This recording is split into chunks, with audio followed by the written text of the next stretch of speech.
Welcome to the Islam Unraveled podcast.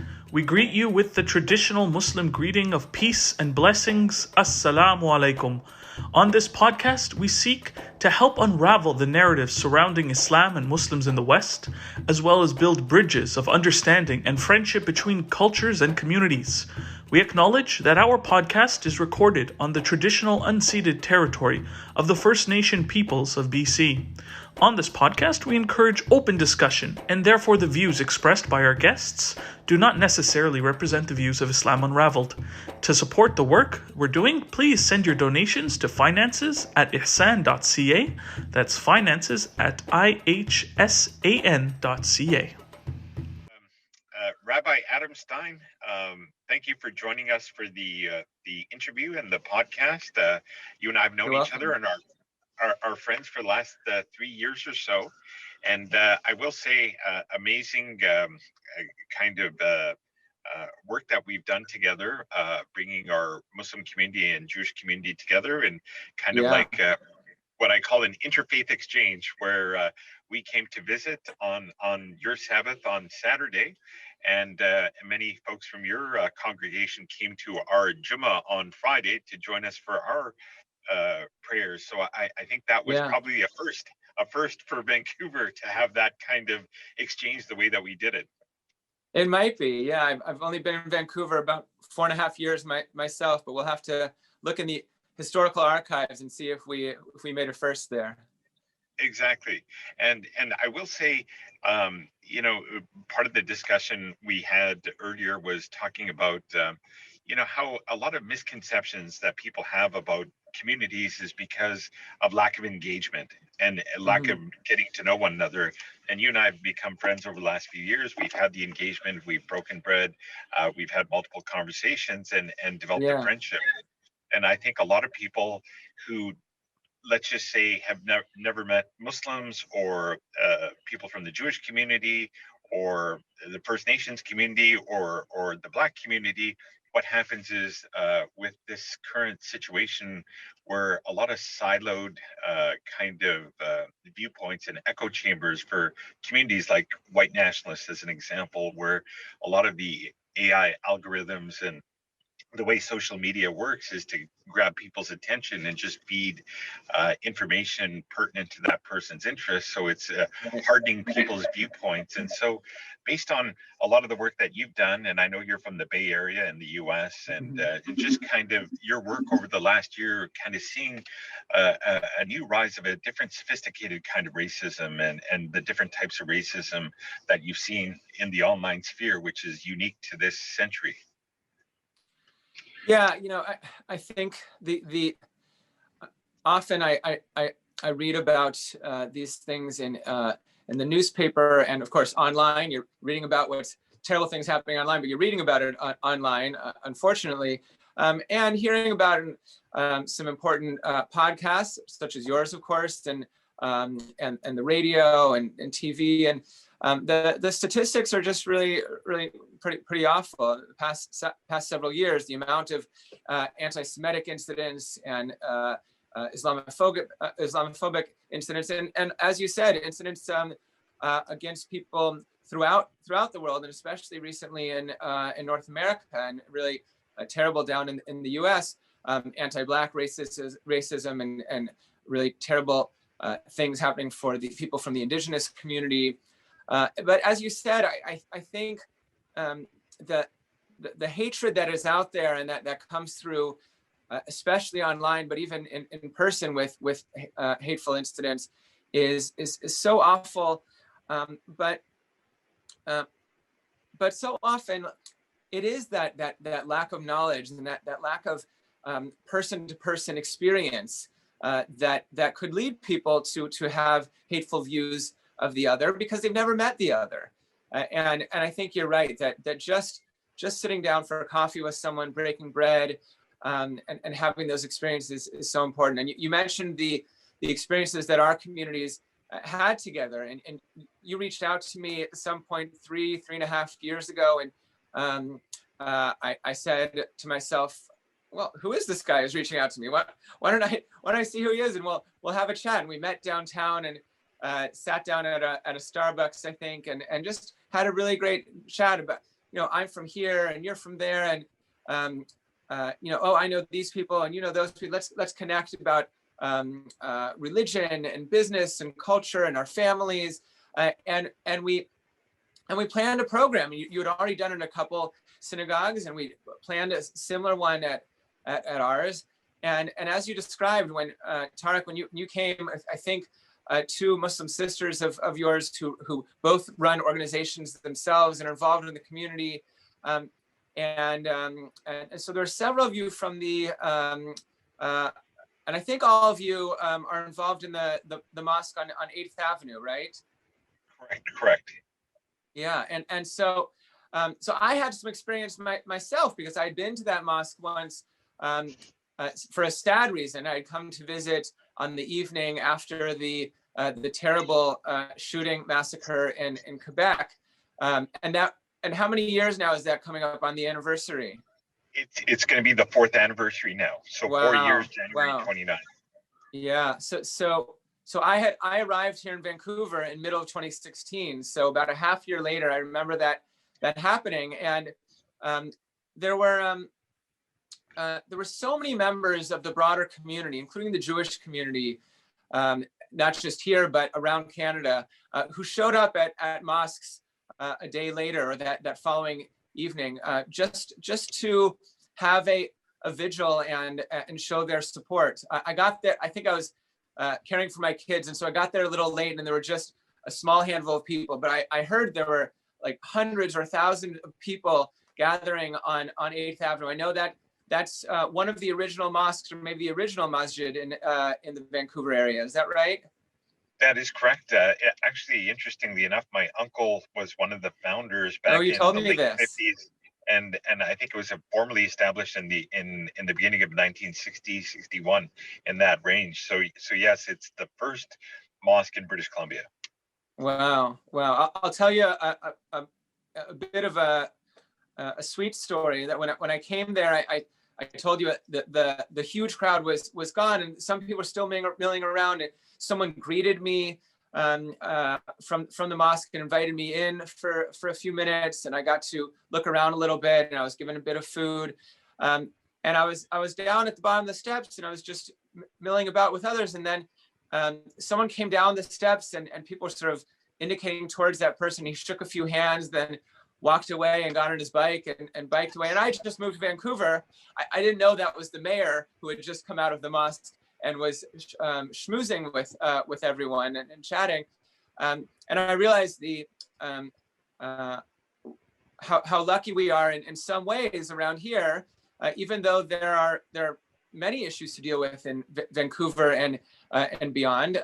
But we do have a community that comes together, and I think we've found ways to do that. So when you and your members of your community came to our synagogue and said, "Look, we're here to observe. We want to learn how you celebrate your Sabbath on a Saturday morning, and we're just gonna sit and feel welcome as we welcomed you into our community and see how you do things. And then we have a gathering, sort of a fellowship, a lunch and having socializing and eating together after our services on a Saturday morning. And when you joined that, and then we put a few of you up at a front table to speak and answer some questions.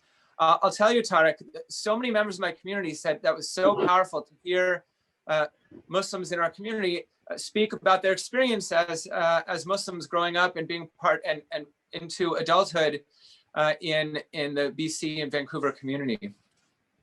And it was powerful. And you said something very, very powerful, and kind of how this group Islam Unraveled that came to be was exactly when you came as a concerned member of the community coming to our mosque, like all right, to come on your own because you felt, wow, this is a horrific act that happened to members of my community, and you took it upon yourself as a human being, as a person of the Jewish faith, to say, hey, I'm against violence of all kinds. I'm going to come to this mosque and show my solidarity that I'm with the community in their time of difficulty. And so that experience after the Quebec shootings, the thing that did come out of it that I think was positive from a horrific situation was that communities like yourselves came to us in like to really share that sorrow and that concern, and it touched me personally. I'll speak for myself. Like, it touched me that people like yourselves, and as you said, it started with a handful of people, and then it quickly became hundreds, and then possibly over 1,000 plus people that came to the mosque. Amazing. And by and large, it was uh, a non-Muslim audience that came with flowers, with candles, with cards, and with tears in their eyes. And I was so proud to be a Canadian, proud to be a part of this city, proud to be part of this community that cares about each other. So we thought, if people are so they're willing to come see us, why aren't we willing to come see them? Like, in the sense that I'd never been to a synagogue, and other places of worship, and I thought, if people are willing to come to our place of worship, then in due respect, as neighbors, as friends and neighbors, to come and observe and break bread. Anyone who wants to answer any questions, we're happy to answer them. And I think that's what prompted this. And then it was after the Quebec shootings, because what was the reason behind this shooting? It's just like, when you read up on it, it was a person that was radicalized, likely online, white nationalist kind of content that circulated online, that somehow prompted him to go into a mosque and shoot these people in the back. So 6 people were killed, 19 people were injured, many of them seriously. And it was I guarantee that person, whoever the shooter, I guarantee he had never really interacted with Muslims and never really had any relationships, and it was maybe somehow in his mind justified to do what he did. And so the real need of this type of engagement. And so, on the flip side, when we came to your synagogue, and we'd been to, I think, a couple of others previous, there was always welcome, and there was always accord, there was always a mutual respect. And then I just thought, people in our communities need to meet one another, because I met a lot of Muslims that said, "Oh, we've never met people from the Jewish community," and people from the Jewish community say, "Hey, we've never met people from the Muslim community." So it's easy to believe whatever biases are online or in other areas, when we don't necessarily know the other. And so I really am grateful that yourself and Congregation Beth Israel welcomed us, and really, I think even in that moment when a few of us were on the table, and the Q&A back and forth, I think it was a cathartic experience between both communities, which really needed some more dialogue and engagement. And I think all the people that came on our end, and even when your community came to the mosque for our Friday prayers, all our community remembers that, and everyone came to shake hands with your community that came to our mosque. Very powerful stuff. Very memorable for, I'm sure. It really was. Yeah. Well, and when we came to the mosque, it was a great opportunity to have a bit of a tour of the mosque and have some interactions and questions and answers. And then I think we had the imam of the mosque. Or you brought one of the imams from the area who sat at the front with me, and people got to ask questions of both of us for a while, and we could answer from our own perspectives, and often they were shared perspectives, because our faiths and religions share so much in common, and have for hundreds of years. Absolutely. And I think for whatever reason, a lot of people focus on differences, but there's more commonalities than differences. Oh yeah. and even in the Quran itself, majority of the stories are about the Prophet Moses, and in the Arabic language we refer to him as Musa alayhi salam, or Musa, peace be upon him, and his the lessons of his story was a difficult story. He's again, he had the challenges with Pharaoh, and then he had the challenges with his own people, and so I would say the lessons for humanity, for patience, for humility, for perseverance. Like there's no in the Quran referencing him time and time again, because I think that's humanity's kind of issue, where we the challenges he faced as a leader, and then community challenges, because at times it is difficult, as as being a leader in your community, to keep hearts united, to keep to have everyone get along, and sometimes I'm sure it's not always everybody. easy for you either. No, not at all, not at all. And we are peacemakers. We want peace amongst communities, and I think that's what everybody ultimately wants, is peace and harmony and goodwill.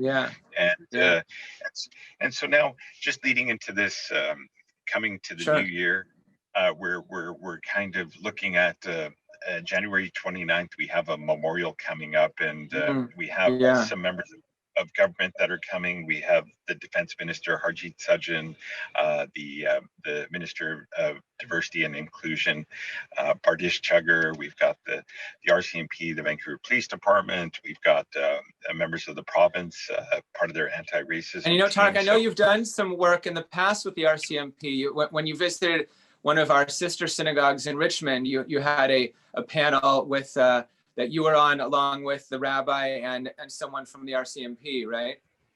That's correct, and it was actually a Jewish police officer. His name is Kevin Krieger, and he's a member of that synagogue. That's correct, and Kevin, he was instrumental in at least the relationships with the Al Jamia Mosque in Richmond, and just kind of helping with security issues, and so I will say, just to share with you from our perspective, and I'm sure your community probably feels the same way, is whenever certain things happen in the world, the local law enforcement, whether it's the Vancouver Police Department or the RCMP, they're quick to kind of reach out to the community and say, hey, we're here to send patrol cars, any things that you need. There's a lot of cooperation, and so I think a lot of our community, and I know you're from the United States, and the perception of police when we watch American news is very negative, because again, it's people getting shot, Black people getting shot by police, but I would say our experience, at least my personal experience with law enforcement, has been a lot of concern to ensure community feels protected, but please do offer up your kind of relationship with law enforcement when certain events happen around the world, and security for your community. I mean, I think, look, certainly this past summer with Black Lives Matter growing and bringing us awareness of the real difficult challenge that that Black people in the U.S. and Canada and many other places face, especially with the police. It really opened a lot of eyes in the U.S., where I'm from, in terms of the relations with police and actions of police. And I know there's also growing awareness in Canada as well. And there were some incidents that came up and became big in the media in Canada also. And I hope that various groups and communities and police departments, RCMP, et cetera, are able to work on those and improve those. Thank God for me and our community around here. We have quite a good relationship with the police departments, with the RCMP, with the Vancouver Police Department. I've been to the headquarters and met with some of the officers there and had great conversations. We'll go to coffee. There's a community liaison who drives around and visits various community groups and is assigned to the Jewish community, and we have a great relationship with him. When we, they'll send someone out here to do training for us, and in case something really awful happens. And it sounds like you guys have a great relationship as well. So I think we're really really blessed in that way. We hosted a big sort of a Sabbath dinner on a Friday night where we at our synagogue, where the Jewish community hosted some of the sort of upper officers of the RCMP in Richmond and the Vancouver Police Department. And we were able to develop, just like you said, close personal relationships when sometimes the way that people might interact in the community can be difficult.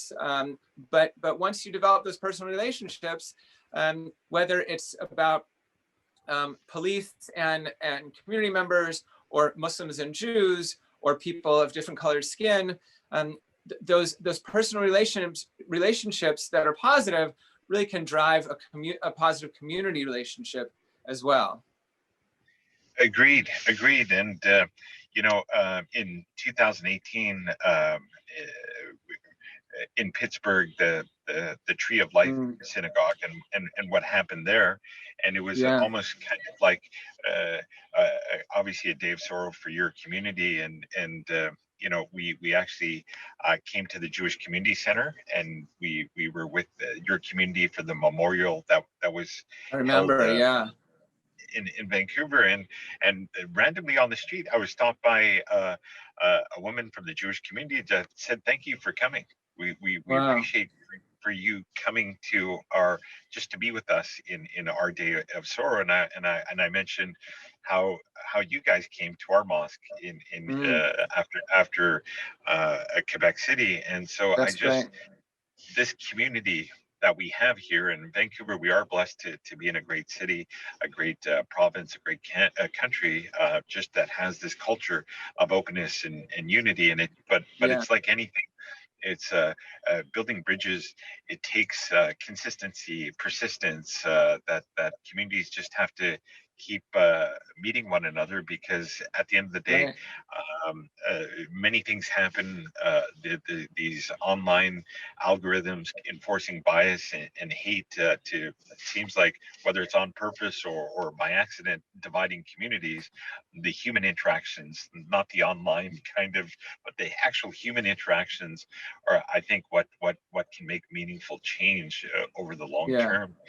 Yeah, I think we really have to work hard on solving some of these problems with the online hate. It's really, really awful. And can be some great things, great connections that happen between people online also. But you're right. It's the personal connections, and the personal in-person direct connections are so difficult right now in this pandemic. But at least, once things open up a bit more, those personal connections are so important. So for people to be able to see family and friends again, but then to hopefully people take the opportunity once again to interact with strangers, so that strangers become more than strangers, but someone that you actually get to know. And that one interaction you had with a Jewish woman who saw you and thanked you, that makes such a huge difference, even though it's just one interaction. But if you think of how many people might have seen you or other friends of yours from the Muslim community who came to the Jewish Community Center. They didn't come up to you and say anything, but they saw you there and thought, wow, isn't that wonderful that they came to support us? Instead of seeing, Tarek, we've met several times in person, and the first time we met downtown, I looked up and said, that's a tall guy, right? And so instead of people in the Jewish community looking over and saying like, wow, that guy's tall with the big beard, he's scary. They see like, that tall guy with the big beard from the Muslim community came to support us in the Jewish community. And suddenly, I'm sort of making light of it and we're laughing about it, but in fact, if this were a podcast focusing on your life, you could tell us about your interactions in the community when people use their immediate, at first glance, perceptions of someone's physical appearance, whether it's the clothing that you wear or the beard, or for me, it's like the thing I wear on my head, we call it kippah, and people make certain judgments, right? But for that evening, supporting the Jewish Community Center, or for Jews showing up visiting the mosque at our program, or just out of a sense of duty and love and caring after the shooting, showing up at the mosque.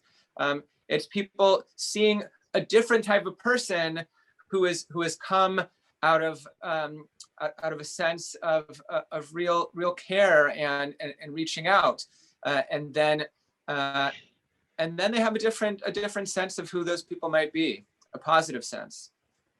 Agreed. And we are a community, and so like we talked about earlier, brothers and sisters, and I think this has been probably one of the most challenging years for all of us with the pandemic, because your place of worship, people can't go and express their spiritual connection with God, and right. And that's challenging. Meeting family and fellow believers, it's probably the most challenging that I've experienced personally. I'm sure it's been very difficult for all of you at the mosque, where you might have a few dozen people coming in on weekdays, and you probably have I don't know, 100 or 200 or 300 people on Fridays usually, but in recent in the past many months, you have this 50-person limit, and in the past couple of weeks, we're not allowed to have regular prayer services at all. You can have 10 for a funeral or a wedding or something, but for regular services, we've all been told that for the safety and health of the community, we can't gather for regular services. But it's 5 times daily prayer for Muslims, and it's ideal or a nice thing to strive for, that you do at least some of those prayers together with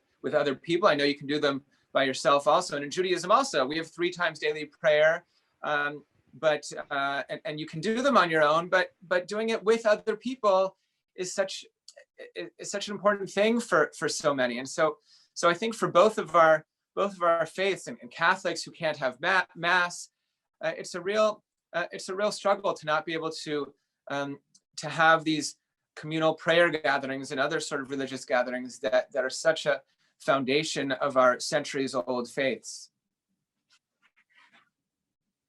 Agreed. And I will share with you, like in our community, as you know, Muslims, we pray side by side, and now since the pandemic, it's 2 meters 2 meters in between and 2 meters from the back and the front.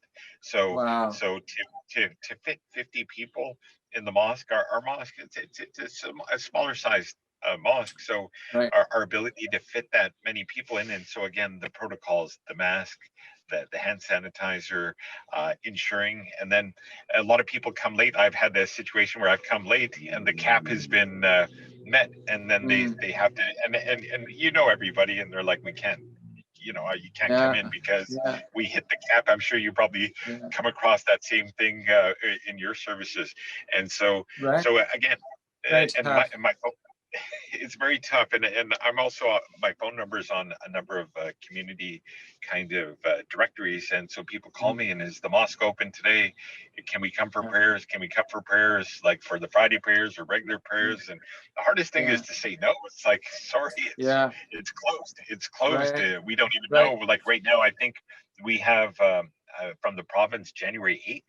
I think we're kind of locked down till January 8th, which again, for all of us, when our place of worship is part of our life, and really having to just do everything from home, it really I think human beings need social contact. We need it for our worship and our well-being. Yeah, and I know in the Muslim faith, if you have people who haven't been praying regularly throughout their lives, or they're new to Islam, or the Arabic is difficult for them, when you're in the communal prayer and you have someone leading, that really is so helpful from a spiritual point of view, and just a practical point of view. And it might be, I'm guessing it might be more difficult to do prayer on your own, especially if you're newer to the words of prayer. Because in Islam and in Judaism, the prayer is pretty much exclusively in a different language than the one that people speak every day. If you have people who speak English or Spanish or French on a daily basis, around town with their family or friends or business, and then suddenly they need to pray in Arabic or in Hebrew. That's, you know, maybe you learned some of it growing up as a kid, going to the mosque or the synagogue, or you're Catholic and you learned a little Latin in Sunday school. But at the end of the day, for a lot of people, it's not their regular language. And I'm guessing even for people in lands where they speak Arabic as their vernacular spoken language, or even people in Vancouver speak Arabic, the Arabic of the Quran and prayers is a bit different than modern spoken Arabic dialects anyway, isn't it? Correct. It's a classical Arabic, and so I'm sure with Hebrew as well. We have a similar thing, yeah. Yeah, to learn, because again, the language is very different from English, and for those of us that are born and raised in Canada, the United States, and in the West, like growing up speaking English and then learning another language and then doing the prayers in that language, and then also to learn what the worship means, or the words mean when you're doing the prayer.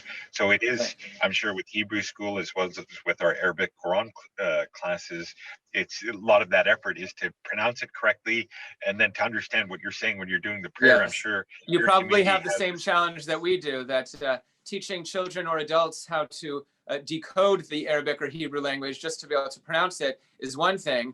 To move up but another level to actually understand the words, that's a second challenge. That it's another level. So we have, I'm not sure if you have it, we have transliteration. So let's say if you can't read the Arabic, right. So they'll do it in English, like the English way of it, how it should sound. It's not quite accurate, but it at least gets people started. Right, it does. Yeah, you know, Tarek, maybe can I share with you one of a couple of my favorite connections between Hebrew and Arabic? Please. You know, so first of all, I don't know if you mentioned before Vancouver, I was in Australia for 5 years. I was in Melbourne, Australia, as the rabbi of a synagogue there, and there's a long time Jewish community there. And also in Melbourne, the state is called Victoria, and they have really good interfaith relations. You know, it's not always easy. You know, politics comes up sometimes. Middle Eastern politics comes up, of course, even though Australia is far away from everything, you might think. But we have good relations. And a Catholic priest approached me about putting together an interfaith trip to Jerusalem. And we worked on it, and we found another partner. And his idea was to bring 4 Jews, 4 Muslims, and 4 Christians. And I probably mentioned this to you a few years ago. And we found a great partner in our Muslim friend, an imam named Riyad Galil, and then the Catholic priest John Dupuche and I. And then we put out applications, and we got people to apply, and we accepted people. And so we had really 4 Jews, 4 Muslims, and 4 Christians. One of the Christians is a Catholic from Iraq. So his skin and his Arabic speaking skills could get him by, that people might think that he's Muslim, or he put on a kippah and people might think that he's a Jew from Iraq, but he's actually a Catholic, and he grew up speaking Aramaic, actually, so he could say Aramaic things like Jesus may have spoken, because that was the lingua franca of that region 2,000 years ago. But all 12 of us flew, and we're in Jerusalem for 8 days. One of us actually doesn't live in Melbourne, but he used to. But he went on the trip. He now lives in Singapore. And he was previously the president of the Islamic Council of Victoria, and we became close friends. And a year or two later, he invited my wife and me and our son to Singapore, and they have a very big Muslim community in Singapore and a great interreligious organization. And I spoke at a Turkish Muslim organization. I spoke at a Muslim converts organization. I spoke at the broader Muslim organization of Singapore with all the Muslim leaders, and I spoke about Judaism and Islam and interfaith relations in our trip, and it was really quite powerful to have these interactions. And I told you I wanted to share about Hebrew and Arabic. Whenever I would speak, I started off by saying Assalamu alaikum with my bad Arabic accent. And I would say that, that's so similar in Judaism. In Hebrew, we say Shalom Aleichem. And then the response might be Aleichem Shalom. Same thing in Arabic. You say Assalamu alaikum and Alaikum Salam. Did I get that pretty close? Absolutely. And I will share with you, interestingly, and I did not know this, when I was in the synagogue and I opened the Torah, I looked at the verses, and the translations were almost identical or very similar to verses in the Quran. The translations, again, I can read Arabic, but the understanding of it, I have to go to the English translation. And so for me anyway, when I opened the Torah, I was like, the verses have the same kind of structure in terms of the message, at least in English. And I thought, wow, there's more similarities in how we worship than the differences. And one thing I did not know is the Jewish community prays 3 times a day. And if you could, at least for our Muslim audience that may not be aware of what the Jewish prayers or the Hebrew prayers are, if you could just, how those prayers are conducted, when they're conducted, and I'll just share with you how we do our prayers and what we do on our 5-time prayers as a comparison. Sure. Yeah. I mean, so one thing is about our prayers and your prayers is I know that if someone were to get up to speak in front of a Muslim audience, maybe a fellow Muslim or even someone who's sort of has interfaith experience, I try to do this in my talks in Singapore, is they might start off with the first 3 or 4 words of the first surah, right, from the Quran, Bismillah ar-Rahim ar-Rahman, but I got that a little off, right? Can you say it? So it's Bismillahir Rahmanir Rahim, in the name of Allah, the compassionate, the merciful. Right.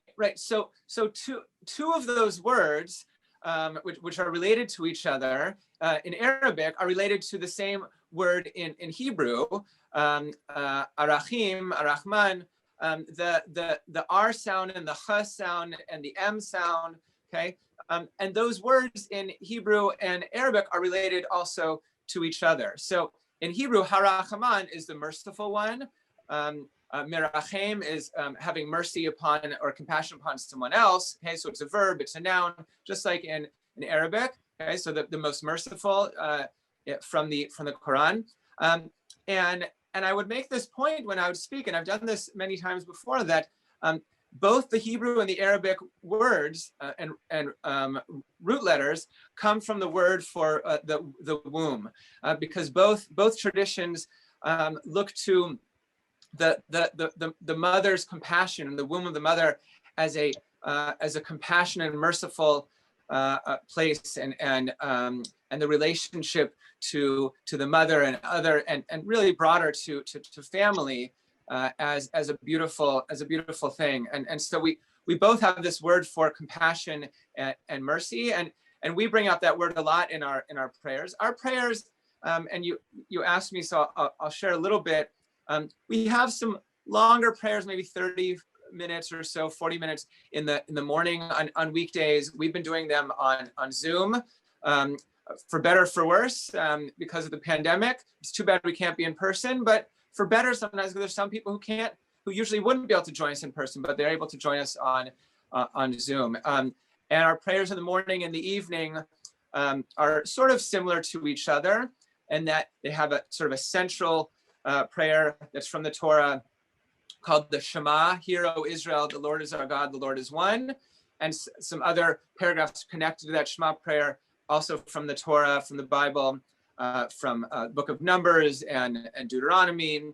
And some of those verses, again, are similar to verses in the Quran. There's so many verses and stories and narratives that are shared between the Quran and the Hebrew Bible, and especially the first 5 books of the Bible, the Torah. And then we have a big central prayer. It's called the standing prayer. The word Amidah in Hebrew just means the standing thing. So we stand, and it has 19 blessings in it on a weekday, a smaller amount on the Sabbath. Tariq, on the weekdays in this big prayer with 19 blessings, I was just telling an adult learning class of mine, in the middle of that prayer, the 13 blessings that are requests, where we're asking God for things. But on the Sabbath, we say, you know what, God, you deserve a rest. We're not going to ask you for all this stuff on the Sabbath. You can rest also. Okay, so it's interesting that there's the daily prayers, like as we know, I think in the Christian community they have their Sunday worship, like but they do, I would say, maybe before bread or before bed or before eating, they have certain prayers. But I think we have formalized prayers at specific times and specific things that we have to say in our respective languages as part of the prayers. And so timings, just for the Muslim community, before daybreak is the Fajr prayer. Zohar prayer is just after the sun has hit its zenith and is starting to come down. That's called the Zohar afternoon prayer. And then just like I think an hour or two before sunset, 2 hours before sunset, it's called the Asr prayer, or the late afternoon prayer.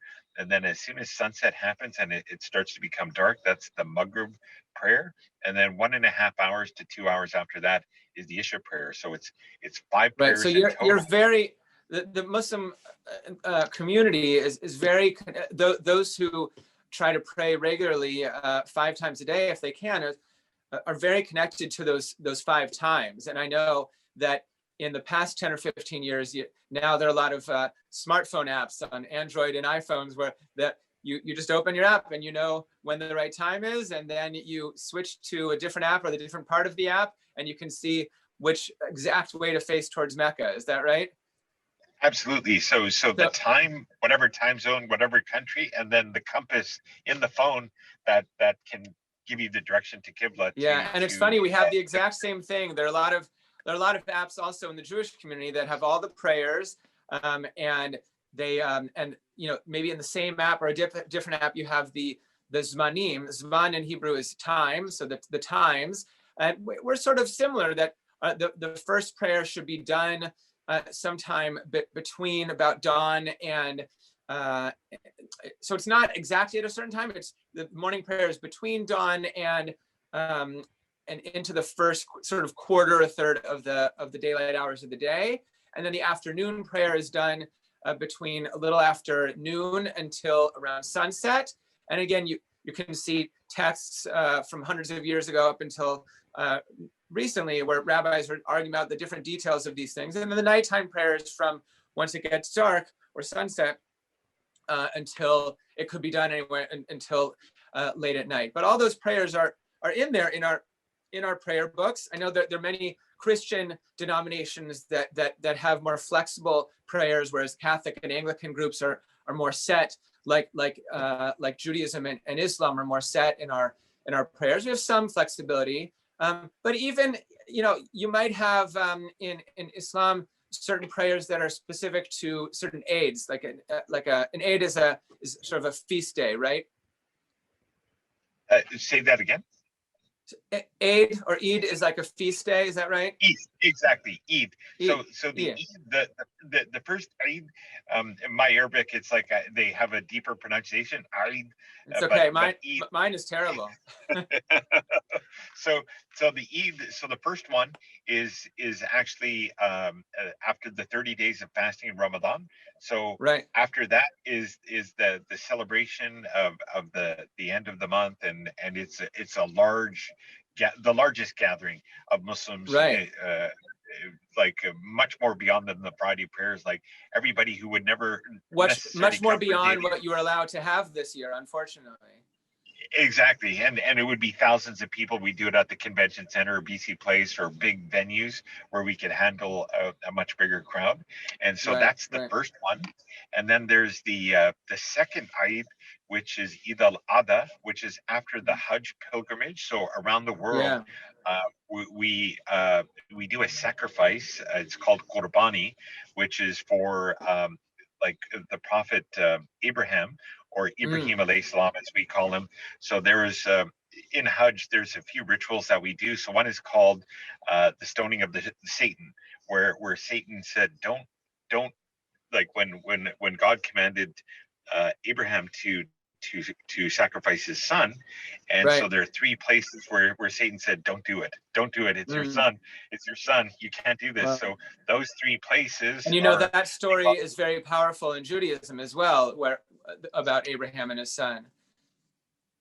So again, those shared similarities. So that the second biggest kind of gathering of worship for Muslims is that specific act. And then in the Muslim faith, that although the test was Abraham, or Ibrahim alayhi salam, was he going to do it?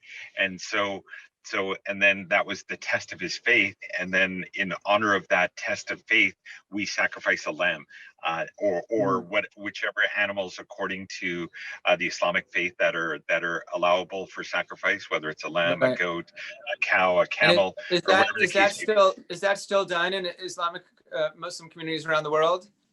Around the world.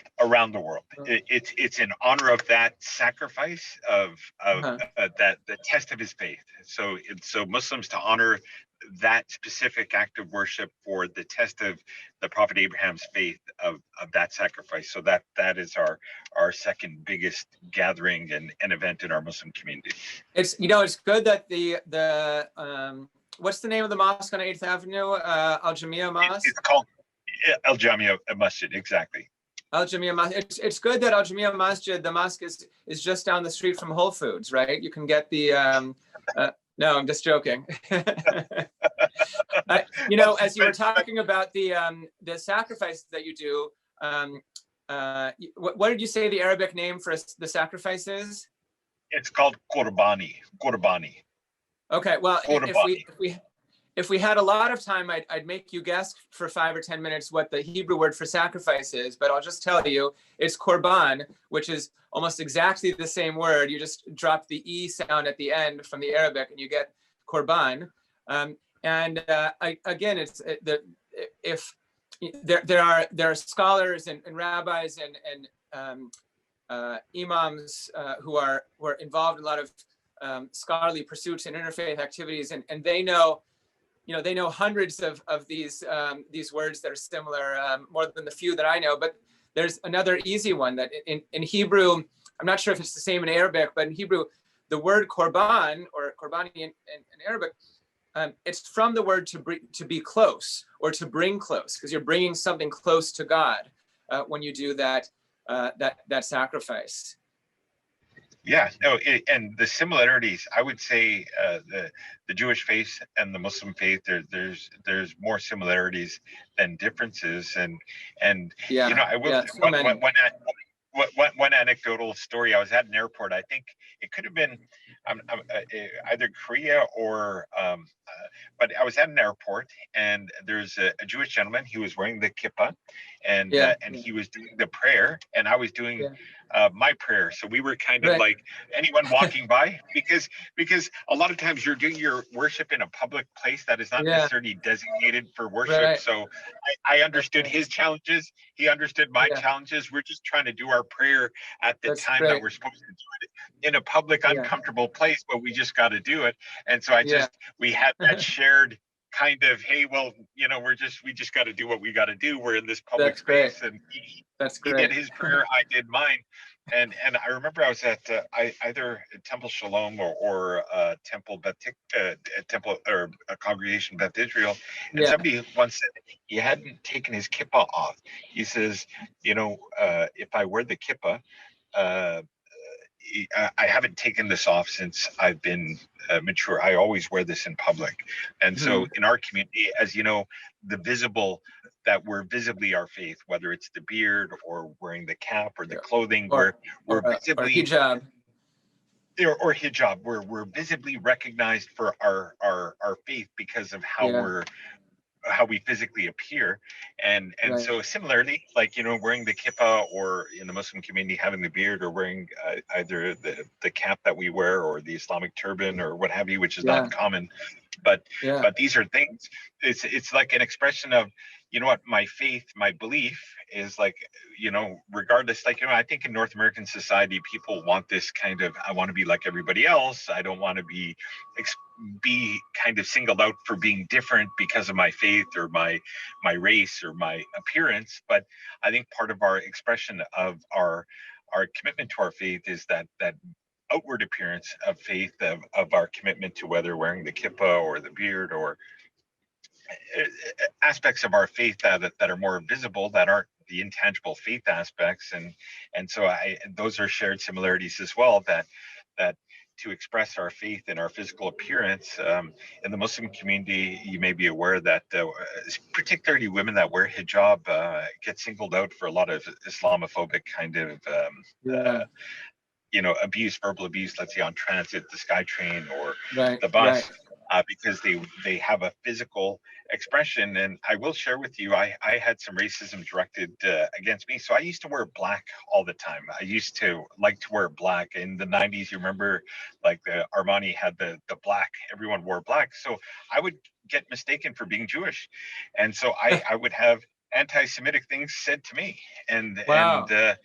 And so, and then I was like, so I had the beard, I wore black, and people would say certain things, like in passing, in a car, they would say something because they assumed, I guess, I was wearing black. I had the beard, and so I was like, and I've had, again, discrimination because I am a Muslim, and people saying certain comments about Muslims and that sort of thing. So So you've gotten both Islamophobia and anti-Semitism.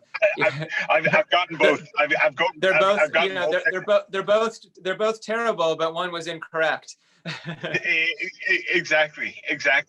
And what I felt was nobody, no matter what their faith is, like when we're singled out, and then when somebody wants to kind of, say something derogatory based on what their perceived religion is. And interestingly enough, another community that gets mistaken for Muslims and gets a lot of abuse is the Sikh community, because with the it's so strange. I think, the Sikh community, and there's a big one, or pretty big one in this area and throughout Canada.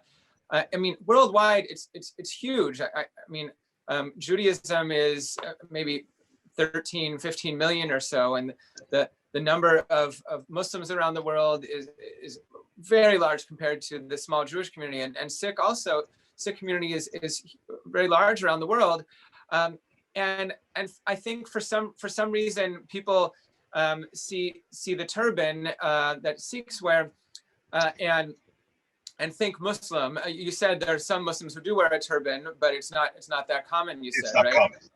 It's not that common. Right. So I think people don't realize that there's this huge religion called Sikhism, and they just jump right to assuming that someone is. So while you got mistaken anti-Semitism thrown towards you, other people who are Sikh are getting mistaken Islamophobia thrown towards them, and the problem would be solved if people just sort of kept their awful thoughts to themselves and tried to open up a bit and got to know people instead, as you pointed out in the beginning. You see someone on a train with a child, and maybe the mom has a hijab on,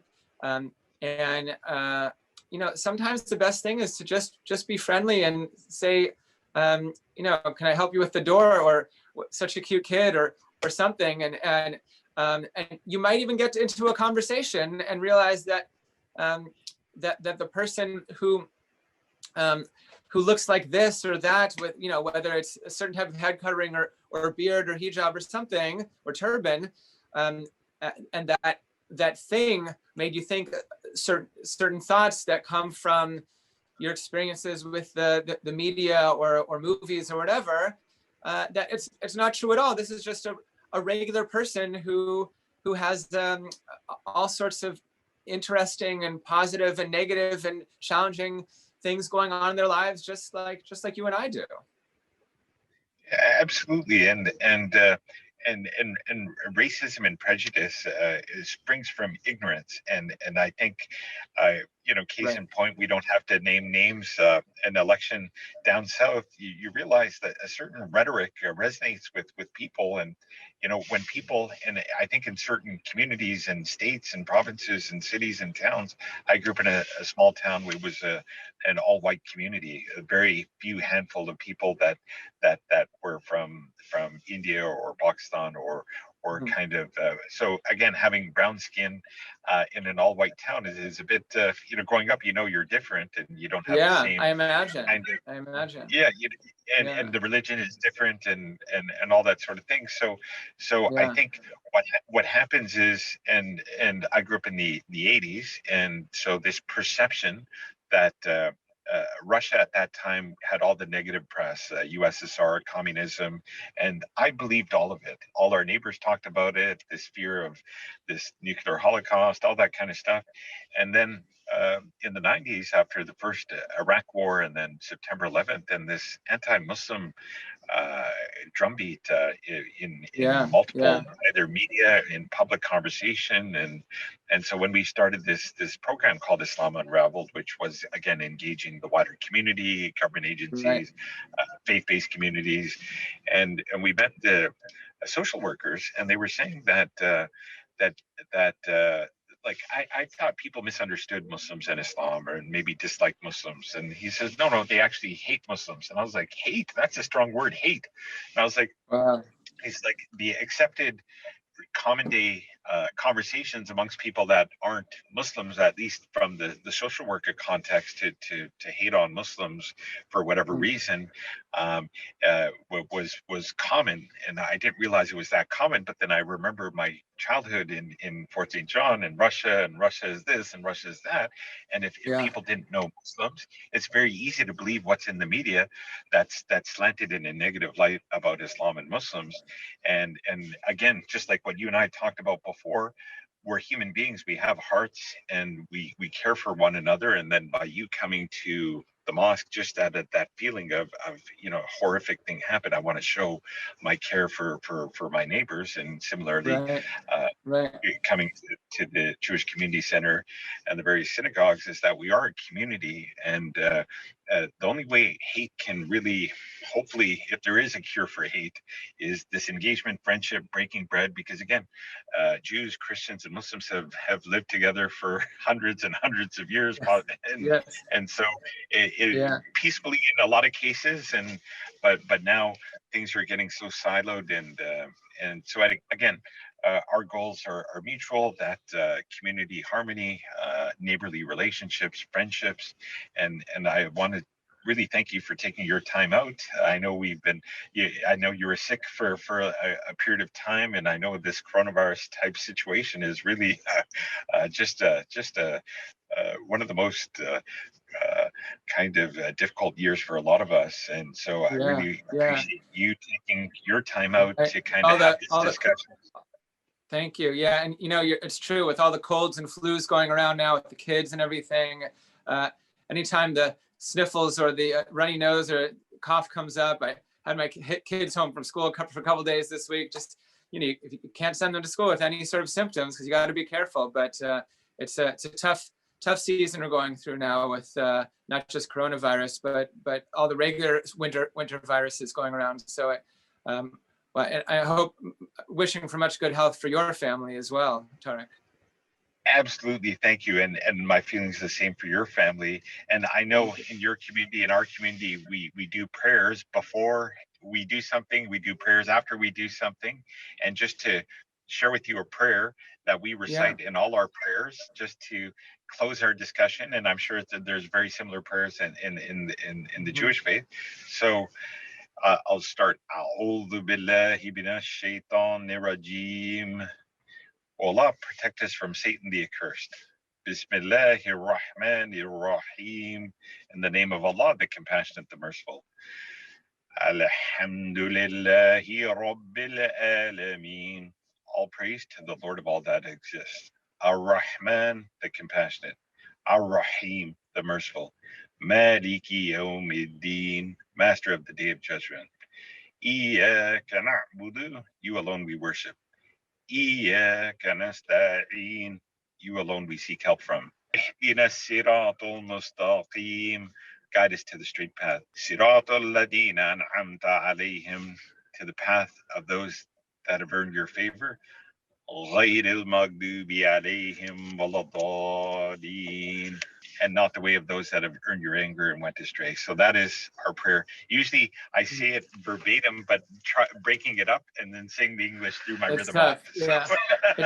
It just runs, if you do it in the original language, or Arabic or Hebrew for our prayers, it just sort of runs off your tongue. If you have to break it up, it's harder. And explain it. And I'm sure in Hebrew there's a similar prayer, and if you would like to recite a prayer to close our discussion, please feel free to do so. Sure. Yeah, you know what? Maybe one that I'll share is actually from the book of Psalms, and it's just one verse that we sing often.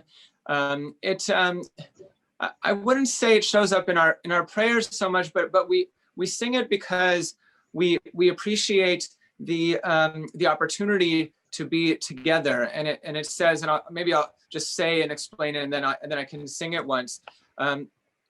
It says, "Hinema tovu manaim shevet achim gam yachad." So, like how good and pleasant it is for brothers and sisters to sit together and to be together, and really what I'm appreciating to get today is the good and pleasant opportunity that we as brothers and sisters in the Jewish and Muslim communities have had to sit together just now this morning, and the opportunities a couple years ago that our communities had to get together, and hopefully in the future. So I'll just sing it once through. Hinema tovu manaim shevet achim gam yachad. Hinema tovu manaim shevet achim gam yachad. May we have many more such opportunities, Tarek. Yes, I agree. Thank you again, Rabbi Adam. Really appreciate it. Thank you again. Oh, thank you. you. Looking forward to seeing you once the pandemic clears up and we can grab a coffee again and catch up. I hope so. Good. Looking forward to it. Thank you again. Take care. Bye now. Bye. Thank you for listening to the Islam Unraveled podcast. To learn more about our programs, please visit us on Facebook or at www.islamunraveled.ca. We'll see you next time.